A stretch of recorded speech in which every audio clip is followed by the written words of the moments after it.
At 3:47 p.m. this afternoon, the President of the United States walked into the East Room of the White House nearly an hour late for the small business summit he was hosting. He did not explain the delay, that there had been a man with a gun shot by Secret Service officers nearby, or that a child had been struck by gunfire and rushed to a hospital. Instead, he walked to the podium, and in front of hundreds of small business owners who had traveled from all across the country, for what was supposed to be the proudest day of their professional lives, he launched into a 67-minute ramble, airing all of his grievances and personal vendettas.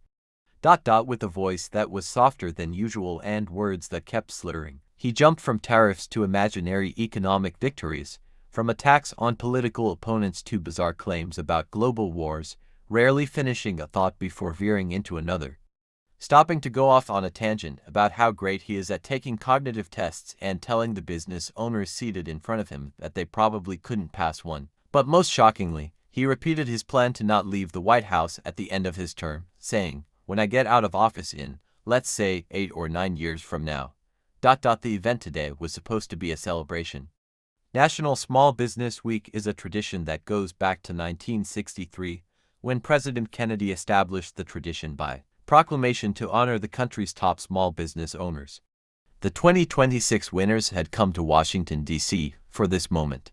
More than 130 owners in the room representing their state, who had built their businesses over years and decades, whose families had traveled with them to Washington to watch them be recognized for their work. They were supposed to walk into the East Room and celebrate the businesses they had built, and walk out with a story they would tell for the rest of their lives.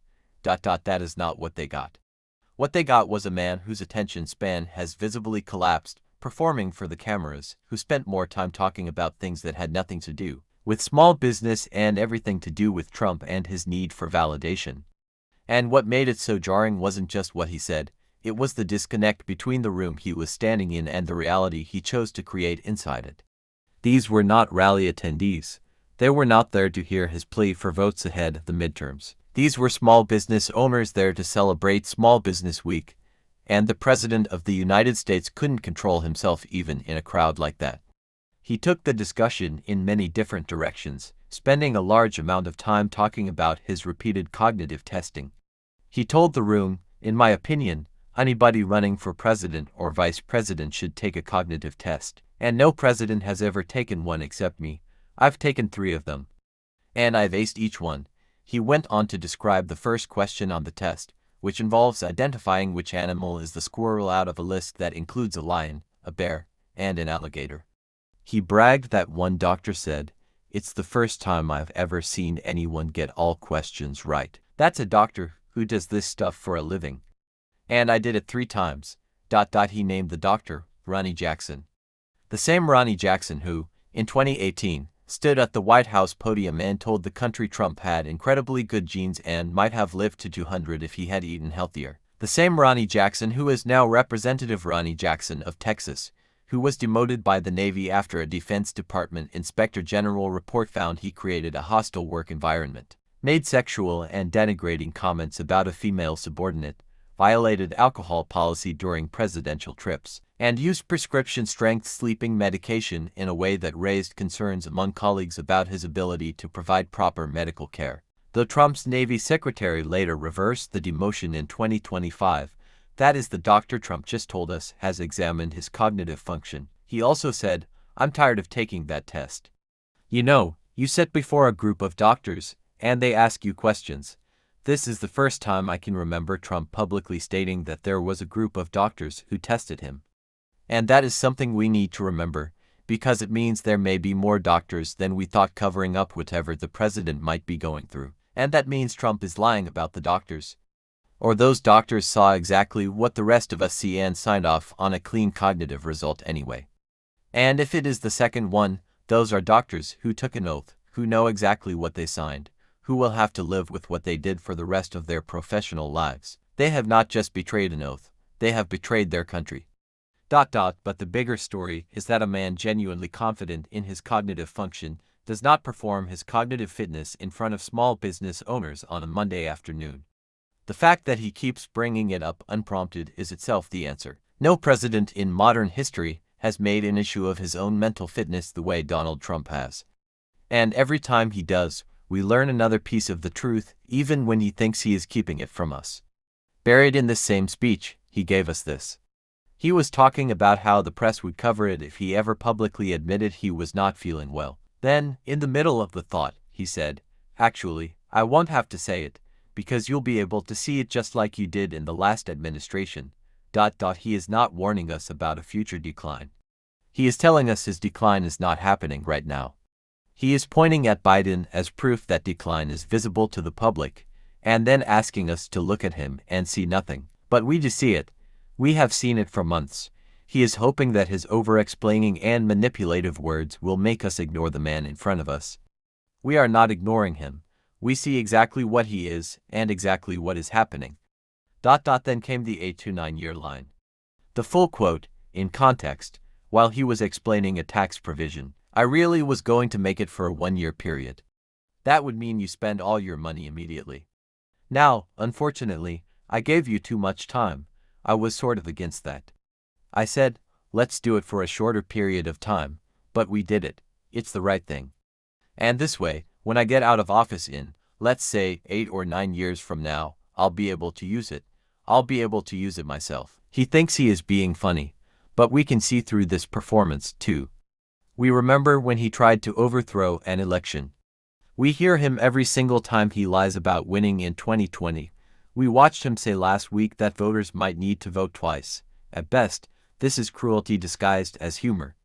At worst, he is telling us, again, that he has no intention of leaving. Either way, it is a direct threat to the Constitution, and we have to take it seriously. Then came the war talk, which somehow made his whole time at the podium worse. He called the Iran war a mini-war, a little detour. He said it was going very well. Then he turned to the Venezuela operation and said, "That war took us approximately 48 minutes. 48 minutes. He bragged that Iran had 159 ships. How many do they have left? Kelly, referring to SBA Administrator Kelly Loeffler. Out of 159, take a guess. She's very smart. 0. 159 ships in the first 2 weeks. His only complaint about destroying 159 warships was that he didn't get to keep more of them. His exact words, "I actually got very upset. I said, how quality were the ships? They were very good.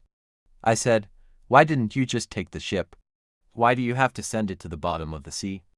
We could have had, let's say, out of the 159, we could have taken 59. We would have had 59, but they'd rather blow them up than save them. I would have preferred saving them, but these are minor details. These are minor details to Donald Trump, because they are minor details to him. These events are just theatrical performances to him. These people are not his people. They are the people he panders to for votes and pretends to care about." It was especially evident when he was talking about tariffs today. He told small business owners that the tariffs, which, according to Morgan, have tripled the tariff bills of mid-sized American businesses in 2025, are not high enough. He said it directly.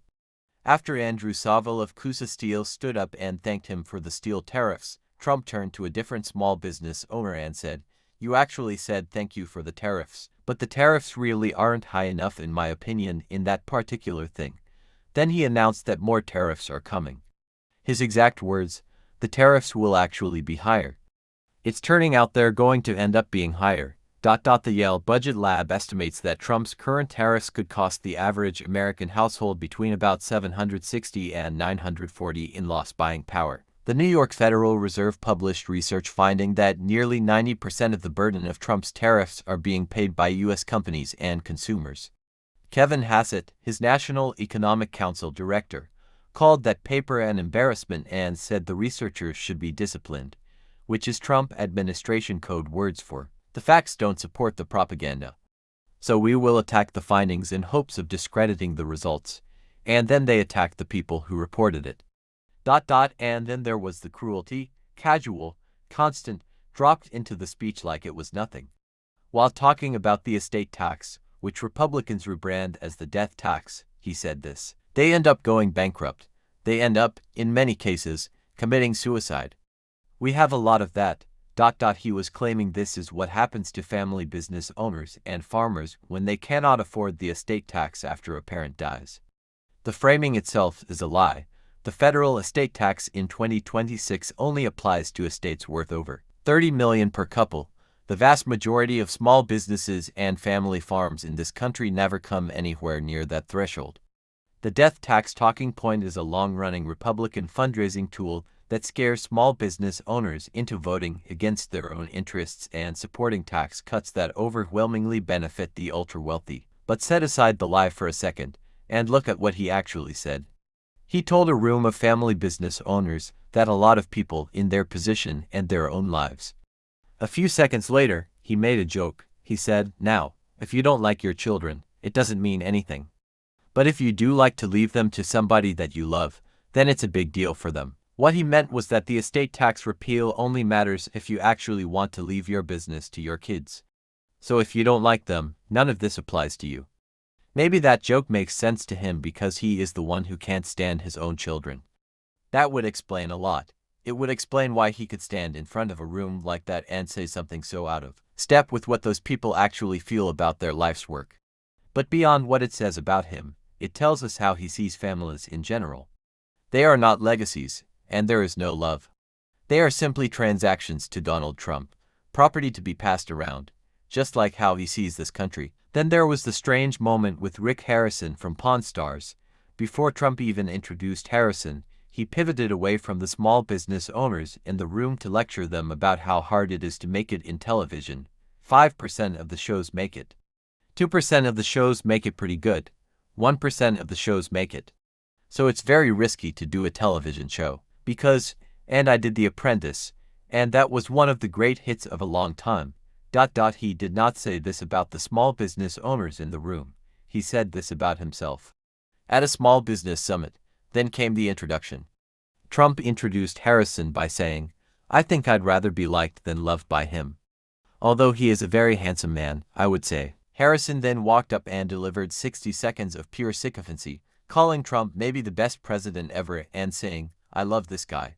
Trump took the microphone back, saw it Harrison did better unprepared to comment than he would have done prepared, and immediately turned the conversation back to himself. And when he called up members of his administration to comment on small businesses and the people who run them, they used the time instead to humiliate themselves by falling over themselves to praise him to stay close to power, including his SBA administrator Kelly Loeffler, who spoke beside him with the cadence and devotion of state media, calling him the most pro-growth, pro-small business president in American history and the greatest commander-in-chief ever.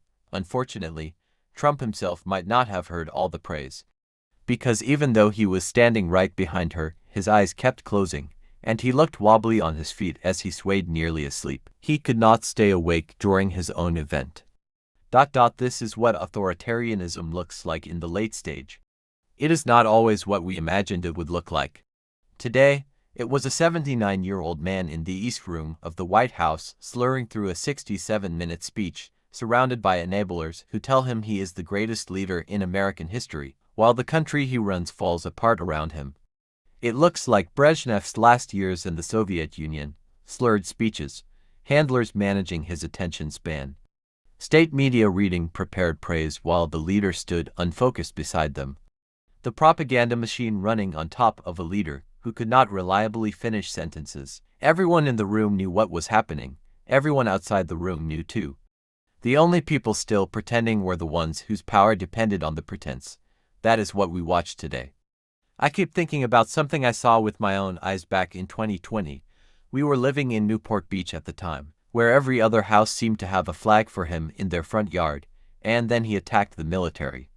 He called fallen soldiers losers and suckers, and almost overnight, the signs came down. Not slowly or gradually, but within days and with very few holdouts.